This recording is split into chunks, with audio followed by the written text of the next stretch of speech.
Buenas noches, mis amados hermanos, Dios les bendiga. Es una bendición estar una vez más acá para compartir con usted la palabra del Señor. Vamos a continuar con el estudio bíblico que quedamos a medias el miércoles pasado, la enseñanza que le estaba comentando en la segunda carta del apóstol San Pablo a Timoteo, ¿verdad? El privilegio de servirle a Dios, el privilegio de ser un servidor de Cristo. Así de que váyase rapidito, busquen su Biblia, vamos a meditar un momento en la palabra del Señor. Segunda carta del apóstol San Pablo a Timoteo. En el capítulo 1 vamos a leer del versículo 3 en adelante. Más bien de ahí vamos a comenzar la enseñanza, porque estos textos ya los leímos la semana anterior. Haciendo una breve introducción o un pequeño resumen de el capítulo 1 de la segunda carta del apóstol San Pablo a Timoteo, nos podemos dar cuenta, mi amado hermano, de que Pablo, pues, no solamente le está hablando a Timoteo, también nos está hablando a nosotros. Ahora, en el caso de Timoteo, la preocupación de Pablo, pues, hay que ser, pues, sincero, ¿verdad? Pablo estaba preocupado porque él ya estaba preso, posiblemente ya en su segundo encarcelamiento, y pues, le habían condenado a muerte, ¿verdad? Y la preocupación del apóstol era no poder seguir con el ministerio. Y pues qué persona mejor que su discípulo Timoteo, ¿verdad? Entonces Pablo comienza, hermano, a dar alguna referencia. Por ejemplo, cuando le dice, ¿verdad? En el versículo 2, le dice, amado hijo, es decir, él ya está viendo a Timoteo como un discípulo, una persona que no solo era su hermano en Cristo, no solo era su amigo, sino él lo miraba como su hijo, ¿verdad? Para poderle también delegar este ministerio tan precioso como lo es servir al Señor, servir a nuestro Señor Jesucristo. Y aquí pues la importancia de discipular, ¿verdad? Muy importante que hagamos discípulos, es decir, que pues procuremos en la medida que sea posible enseñarle a otro la misma fe que nosotros manejamos, ¿verdad? Es decir, hacer uno de la misma especie, el que cree, y Pablo era un hombre muy con convicción, y dicen, y por eso le decía en el versículo 3, doy gracias a Dios al cual sirvo desde mis mayores, es decir, el apóstol había aprendido pues de sus papás, de sus ancestros, ¿verdad? La verdadera y sana doctrina, la doctrina del Mesías, la doctrina del Salvador que vendría en su momento y la cual pues por supuesto encajaba con nuestro Señor Jesucristo, al cual él pues le sigo yo. En el versículo 1 dice Pablo, apóstol de Jesucristo, es decir, él estaba, a pesar de que el judaísmo lo rechazaba, a pesar de que lo trataban de traidor, él dice, miren, yo me acuerdo de las enseñanzas de mis padres y mis ancestros que hablaban del Mesías, hablaban del Cristo, hablaban del Salvador del mundo, y Jesucristo es el Salvador del mundo y por eso le sirvo. En el versículo 1 dice al principio, apóstol de Jesucristo, por la voluntad de Dios. Es decir, Pablo estaba súper convencido que lo que él había aprendido, en el versículo 3 dice, doy gracias a Dios al cual sirvo desde mis mayores con limpia conciencia. Dice el apóstol, yo no estoy equivocado, lo que estoy haciendo lo estoy haciendo bien porque estoy basándome en las enseñanzas de mis ancestros, en las enseñanzas que me enseñaron, valga la redundancia, la Biblia, ¿verdad? El Antiguo Testamento.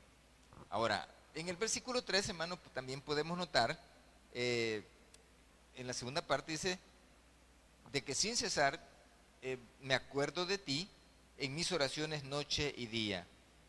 Posiblemente, mi amado hermano, el apóstol tenía ya mucho rato de no ver al apóstol, a Timoteo, a su discípulo, a su amado hijo en la fe, pero él dice, mira, yo me acuerdo todos los días.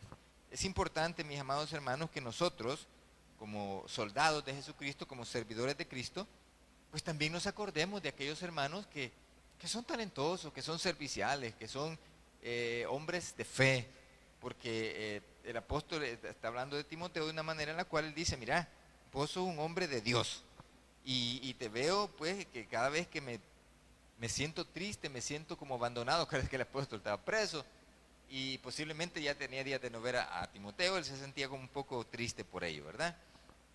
Sin embargo, en el versículo 4 dice, deseando verte, es decir, parece ser que la prisión les había separado, y en algún momento el Timoteo había dejado de visitar a su maestro, a su mentor, ¿verdad? O sea, el apóstol, y acordándome de las lágrimas para llenarme gozo.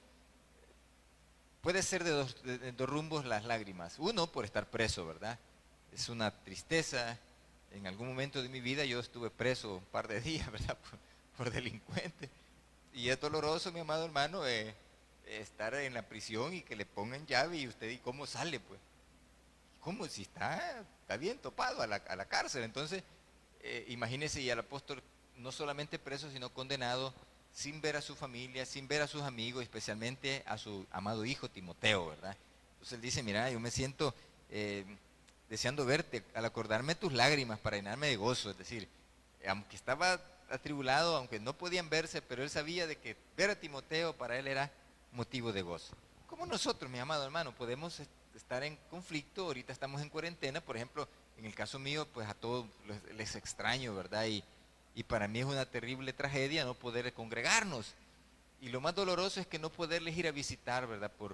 Porque es complicado en algunas familias por el virus, porque yo voy a San Salvador y vengo acá a Tierra Blanca y en alguna medida puedo infectarle, ¿verdad? Entonces me reservo y en algunos otros casos, pues sí, no lo puede uno ir a entrar a su casa, irrumpir así de manera abrupta, ¿verdad? O sea, especialmente cuando le dicen a uno, mire, no venga, ¿verdad? Qué terrible. Entonces, Timoteo, hermano, era algo preciado para Pablo, era un hombre de Dios. Y lo podemos ver en el versículo 5, que es donde quedamos, que le iba a explicar. Dice el versículo 5, trayendo a la memoria la fe no fingida. Es decir, Pablo está hablando que hay gente que no son cristianos, de eso está hablando. A nuestras congregaciones, a nuestras iglesias, siempre ha sido así. Llega gente que no son creyentes. Entonces, ¿cómo le dice Pablo? O sea, fingen ser creyentes, pero realmente no han creído en Cristo, realmente no han recibido la salvación. Y usted lo puede ver, hermano, en muchos pasajes de la Biblia, especialmente en este, en el cual Pablo se resiente con algunas personas que más adelantito vamos a ver. O lo puede ver en el libro de los Hechos, mi amado hermano, en el cual pues aparece Ananías y Zafira, ¿verdad? Que no eran verdaderos creyentes.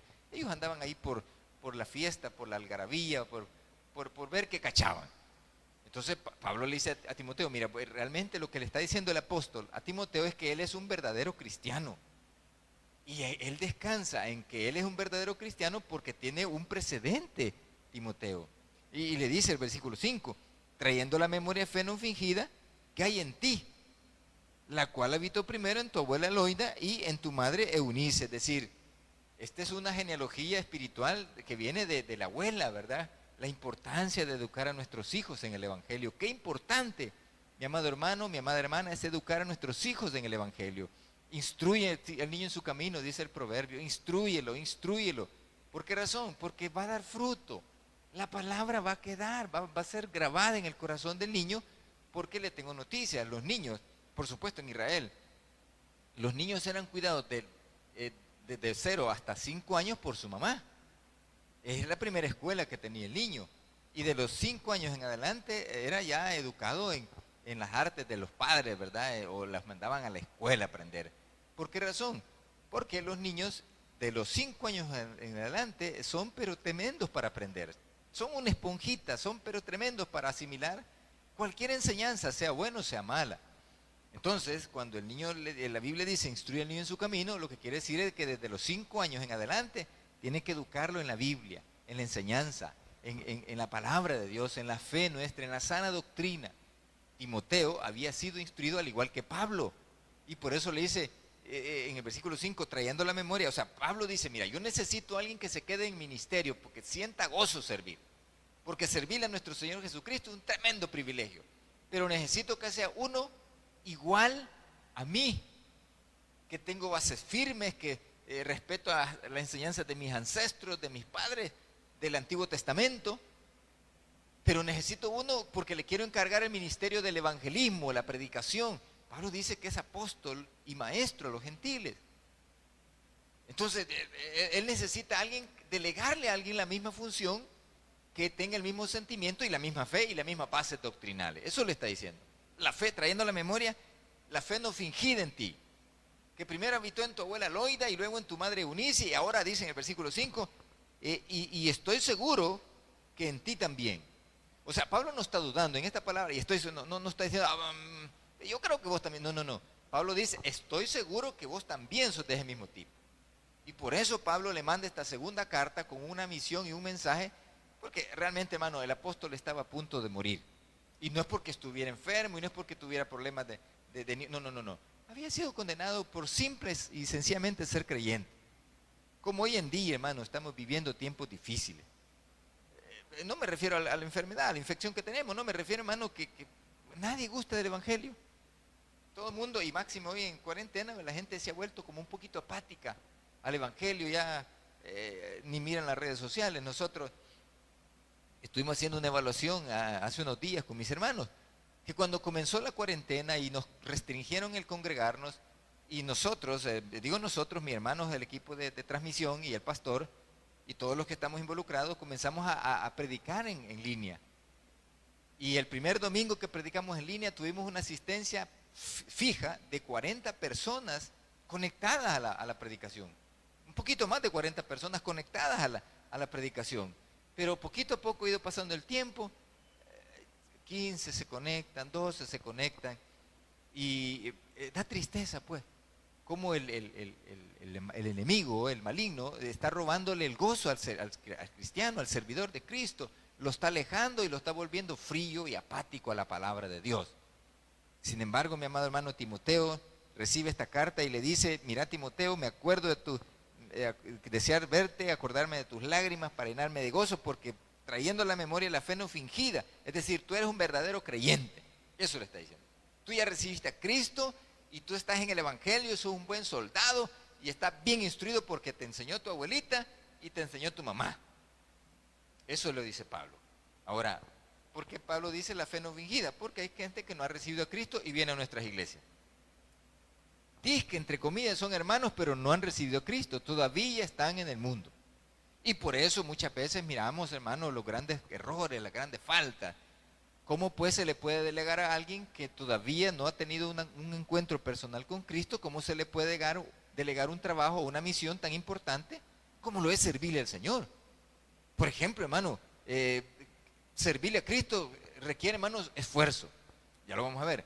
Servirle a Cristo requiere, hermanos, sacrificio, puntualidad, ser servicial. Si le asignan tarea, cumplirla. Tener la visión del cielo de predicar el Evangelio, ganar almas para Cristo. Eso es la visión de un verdadero creyente y de un buen servidor de Cristo. En el versículo 6 dice el apóstol, y por favor, esto quiero que lo tome en consideración. Mira lo que dice el apóstol.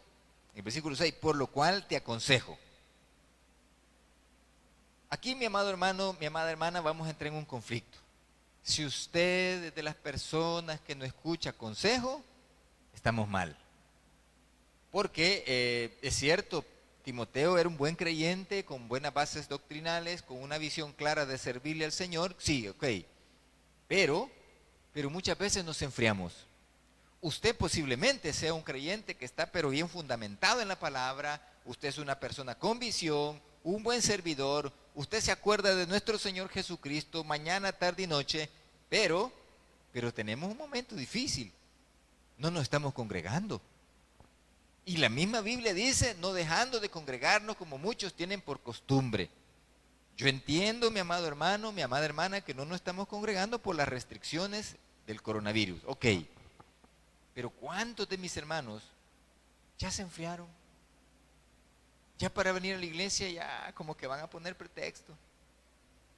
Ya como que hemos dejado entrar un poquito más las cosas del mundo, las cosas de la carne. Y como que ya estamos poniendo pretextos, ¿verdad? No, yo quizás ya no voy a ir, mejor en línea lo voy a ver. Pero Pablo le recomienda esta noche a usted y a mí, así como le recomendé a Timoteo, te aconsejo. Mire qué bonito el consejo de Pablo, que avives el fuego del don de Dios que está en ti. Pastor, ¿y qué significa eso? Mire, le voy a explicar el contexto en el cual estaba Pablo. Si usted y yo caemos en enfriamiento cristiano, no estoy hablando de la fe no fingida, no. Usted es creyente, usted es un hijo de Dios, usted tiene buenas bases doctrinales, usted tiene visión del cielo, ok. Pero si usted deja que el fuego de Dios se apague, entramos en un gran conflicto, nos vamos a enfriar. Pablo, hermano, le está diciendo esto a Timoteo porque Timoteo estaba en Éfeso. Y hablar de Éfeso era igual a hablar de Corinto, es decir, ciudades de pecado, ciudades de idolatría. Imagínese usted que allá en Corinto estaba la diosa Afrodita. Y aquí en Éfeso estaba la diosa Diana. Qué terrible. Entonces, y la defendían a capa y espada, la diosa Diana de los Efesios. ¿Y qué significa, pastor? Pecado, idolatría. Él comentaba la semana pasada de que los cultos en Corinto o en los lugares altos que dice la Biblia eran, hermanos, atendidos por sacerdotisas, no eran pastores, no eran sacerdotes, hombre, eran mujeres. Entonces los cultos, ya se puede imaginar, los cultos eran orgías sexuales, en donde el oferente daba la ofrenda y podía agarrar cualquiera de las sacerdotisas. Porque la diosa Afrodita es bien famosa, como la diosa Diana de los Efesios. Ahora, Timoteo estaba en Éfeso. Y Éfeso, hermano, hablar de Éfeso era hablar de pecado. ¿Qué significa? Enfriar a la persona. Enfriamiento. ¿Por qué? Porque todo es mundo, todo es pecado. No, si una cerveza no es mala.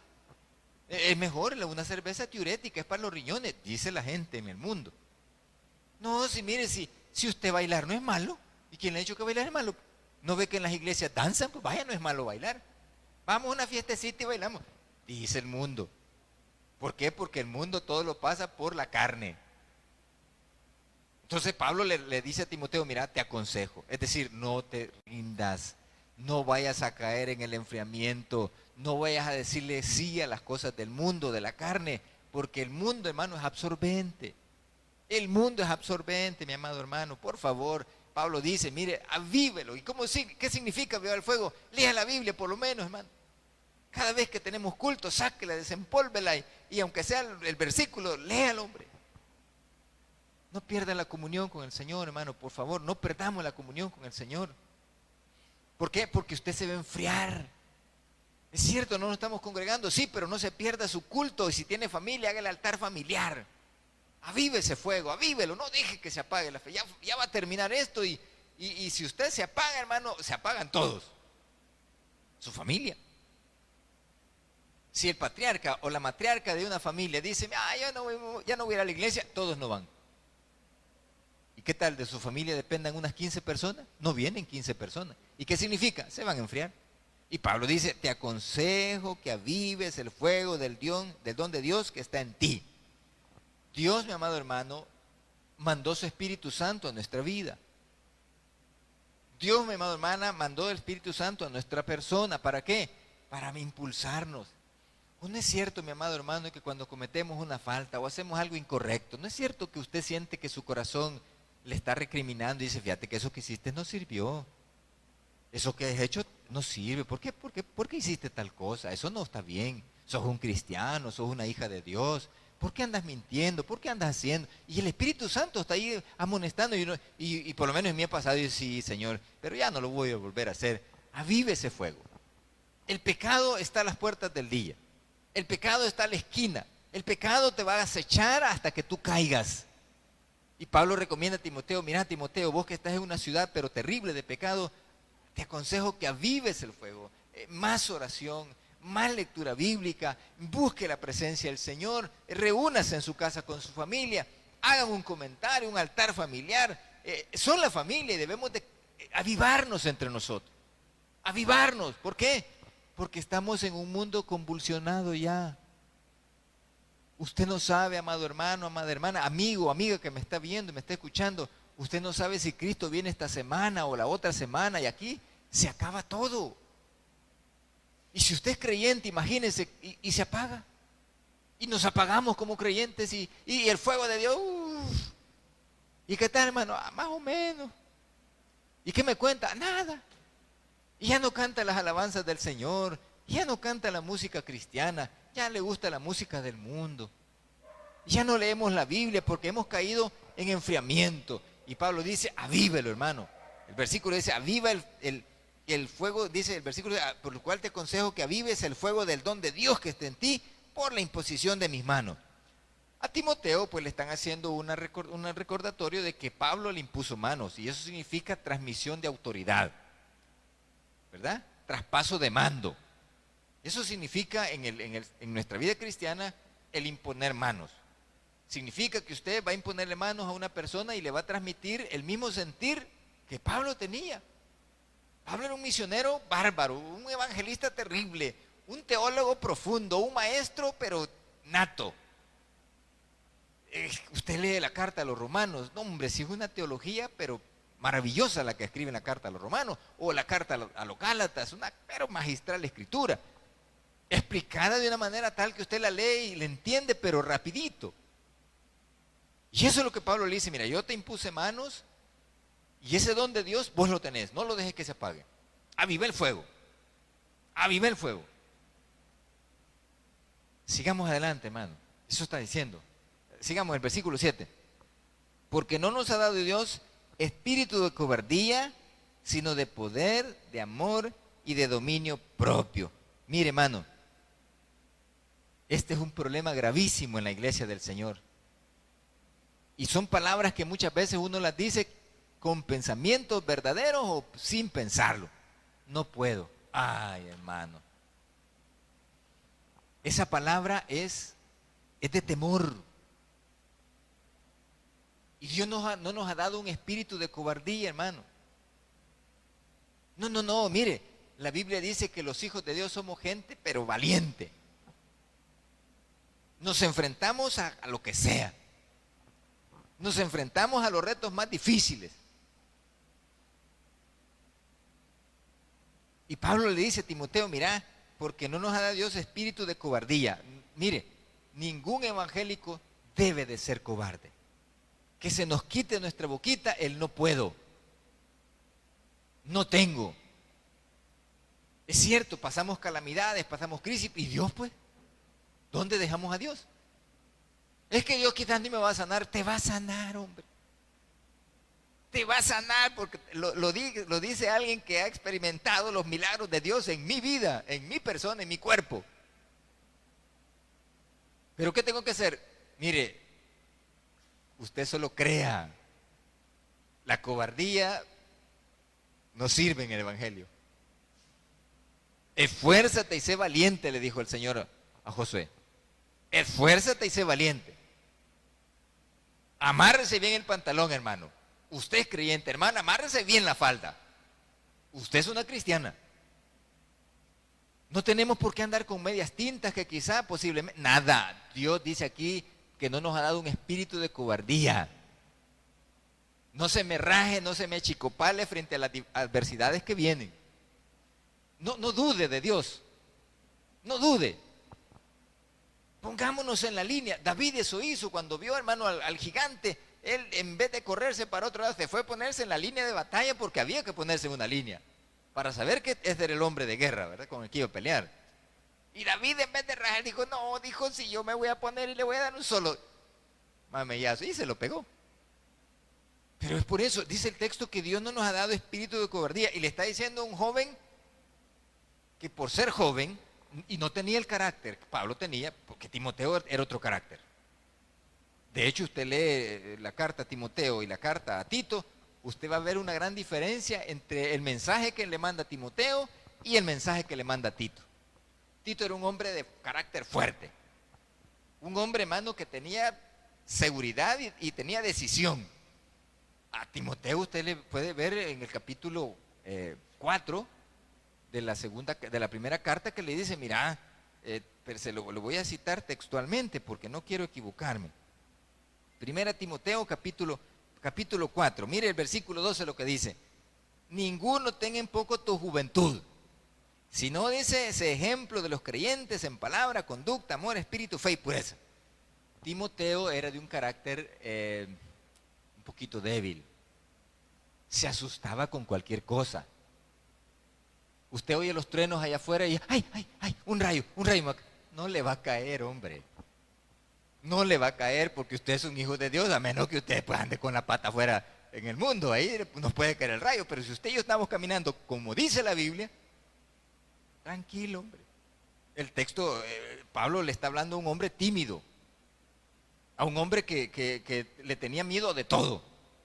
Y él le dice, mira, Dios no nos ha dado espíritu de cobardía. Somos hijos de Dios. Somos hijos de un gran rey, iglesia. Somos personas que tenemos un valor incalculable. No somos cualquier cosa.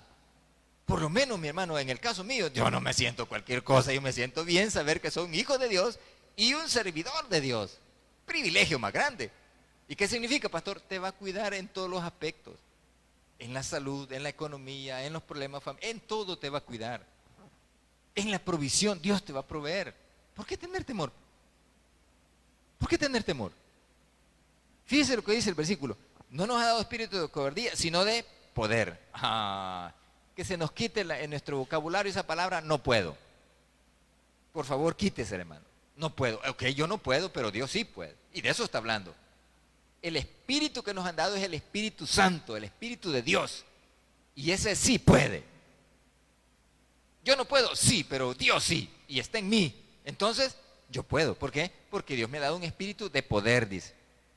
De poder. No estamos derrotados, mi hermano. Usted está enfermo, tranquilo, órele a Dios y Dios lo va a sanar. Usted tiene un espíritu de poder. No estamos, mire, que estamos en problemas, claro que sí. Vamos a paz. ¿Usted cree que Pablo no se sentía todo achicopalado porque estaba preso? Y más sabiendo de que le iban a dar. Claro que estaba triste, preocupado, como lo vamos a ver más adelante. Pero él dice, no nos ha dado un espíritu de cobardía, sino de poder. Es decir, podemos en el Señor. Usted puede en el Señor. Que se nos vaya quitando esa palabra, no, es que mi pastor que yo no puedo. Claro que puede. ¿Por qué? Porque Dios está de su parte. Y además que dice, de amor. Nos ama tanto que nos va a proteger por ese amor que nos tiene. Su Espíritu Santo mire, usted debe entender que el Espíritu Santo nos redarguye, nos fortalece, nos consuela, nos anima cuando estamos tristes. Nos anima cuando estamos pasando momentos difíciles, porque nos ama. Te ama a ti, mi hermano, me ama a mí. Muchas veces me he sentido triste porque la gente a veces uno no lo quiere. Pero Dios sí me quiere y Dios te quiere a ti también. No estamos solos, aunque parezca que estamos solos y derrotados. Dice que nos ha dado espíritu de poder y de amor. Es decir, por amor, ese amor que nos tiene, nos va a sostener y nos va a bendecir. Y también dice el versículo 7, y de dominio propio. Mis amados, la vida cristiana, óigame hermano, no requiere de que usted ande haciendo las cosas a la loca. Por favor, tome decisiones sabias en el Señor. No cambie, mire, no tenga un doble pensamiento que hoy dice una cosa y mañana otra. No. Dice la Biblia que nos ha dado dominio propio. Usted decide a qué decirle sí y a qué decirle no. Si el mundo le conviene, váyase al mundo, no hay problema. Usted es feliz, váyase. Pero hay consecuencias. Hay consecuencias. Pero si usted considera que es mejor estar a la par de Dios y decidir por Cristo y servirle al Señor, no hombre, esa es la decisión que va a tomar. No podemos hacer cosas solo por hacerlas. Y termino en el versículo 8. Por tanto, no te avergüences de dar testimonio de nuestro Señor, ni de mí, preso suyo, sino participa de las aflicciones por el Evangelio según el poder de Dios. Bueno, hermano, la vida cristiana no es fácil y el apóstol la estaba experimentando de una manera bien dolorosa, trágica. No porque lo iban a matar, fíjate, no. Sino porque mucha gente se estaba avergonzando del Evangelio, como hoy en día está pasando, y de Pablo, el servidor de Dios. ¿Por qué? Porque si usted decía, no, si es que yo conozco a Pablo, es mi hermano en Cristo, lo mataban. Entonces mucha gente se retraía y decía, no, yo no lo conozco. No sé quién es. Y Pablo dice, mira, no te avergüences de dar testimonio de nuestro Señor ni de mí, porque él predicaba a Cristo. Parece ser, mi amado hermano, que al apóstol Pablo lo abandonó mucha gente. Mucha gente lo abandonó. Y servidores. De esa gente, aleluya, gloria a Dios, pero lo abandonó. Dios le bendiga, hermano, mire que vamos en victoria. Lo abandonaron. Lo dejaron solo porque se avergonzaban de decir que eran hermanos de Pablo, servidores de Cristo. Fíjese que le voy a contar. Nosotros no estamos pasando por la tribulación, es decir, la iglesia no va a pasar por la tribulación que anuncia el Apocalipsis. No. La iglesia no va a pasar por la tribulación, pero Pues sí, vamos a pasar por pequeñas tribulaciones, hermano. Eso no cabe la menor duda. Pero dice el apóstol, le dice a Timoteo y a nosotros esta noche, no te avergüences de dar testimonio, es decir, de sufrir por Cristo. No te avergüences. No se avergüence, mi amado hermano, de decir yo soy cristiano y muchas veces estamos enfermos. No se avergüence, mi amado hermano, que usted decir que yo le sirvo al Señor a pesar de que está pasando un momento difícil. Dice la Biblia, si no, dice, participa de las aflicciones por el Evangelio según el poder de Dios. Le quiero compartir algo para terminar.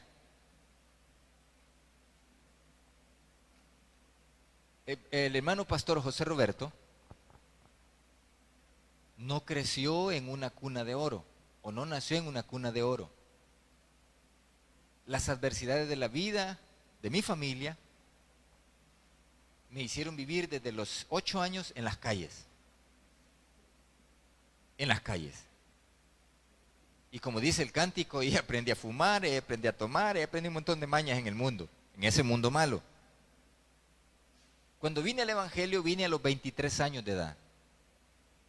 Y descubrí en el Evangelio y descubrí en Cristo una tremenda bendición ser un hijo de Dios. Un año después de haber recibido a Cristo, año y medio después de haber recibido a Cristo, yo ya predicaba el Evangelio, pero lo predicaba con una gran alegría y gozo. ¿Cómo lo hago ahora? Me encanta. Pero yo solo predicaba de bendiciones. De bendiciones. Y se puede imaginar una persona que lo rescatan del mundo, de la calle, con mañas, con tonteras del mundo, y llegar a la iglesia, y en la iglesia siempre hay gente mata fe. Sí, siempre hay gente mata fe. Y cuando me escuchaban predicar, cuando tenía 23 años, hoy tengo un poquito más de 23 años, pero cuando me escuchaban predicar, cuando yo tenía 23 años, me decían que yo estaba loco, porque predicaba de grandezas, de bendiciones, de victorias, y no tenía ni en qué caer muerto. Y la gente me lo decía, me decían, fíjese que la fulana dijo que usted predica de bendiciones y un montón de tonteras, y usted no tiene ni dónde vivir. Usted no tiene ni dónde caer muerto. Y a mí me dolía el corazón, fíjese. Pero jamás me di por vencido. Siempre prediqué de bendiciones, de que victorias y que Dios me provee. Siempre prediqué. Ahora en este tiempo, después de varios años de estar en el Evangelio y servirle al Señor, puedo repetir las palabras del apóstol Pablo, a usted y a mí. Dios no nos ha dado espíritu de cobardía, sino de poder, de amor y de dominio propio. ¿Para qué, pastor? Para servirle al Señor. ¿Qué tengo que hacer? Pasar por las pruebas, hermano. Pasar por las pruebas. Les quiero contar algo a estas alturas de mi vida. Después de predicar grandezas y no tenía nada, esa grandeza la sigo predicando y Dios me la fue dando una por una por una. ¿Qué le quiero contar? Mis hijos son profesionales. Les he heredado su casa. Tenemos todas las cosas que necesitamos con solo decirle, Señor, quiero esto. ¿Qué más puedo pedirle a Dios? Tengo hijos sanos, preparados profesionalmente hablando, servidores de Cristo. Y eso es lo que esta noche quiero compartir con ustedes. Servirle a Cristo es un gran privilegio. Un gran privilegio. Te paga bien. ¿Que vamos a sufrir? Claro, hay que pasar las pruebas. Pero acuérdese, hermano, Jesucristo no nos ha dado espíritu de cobardía, sino de poder, de amor y dominio propio. Vamos a orar esta noche. Señor, quiero agradecerte, Padre, por las bendiciones que nos das, solo por servirte. Y muchas veces te servimos hasta de mala gana, Señor.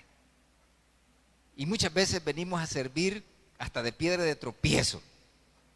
Pero, Señor, esta noche queremos darte gracias, Señor, y pedirte perdón por nuestras faltas y pecados. Suplicarte, Señor, porque puedas derramar en nuestra vida, Señor, ese poder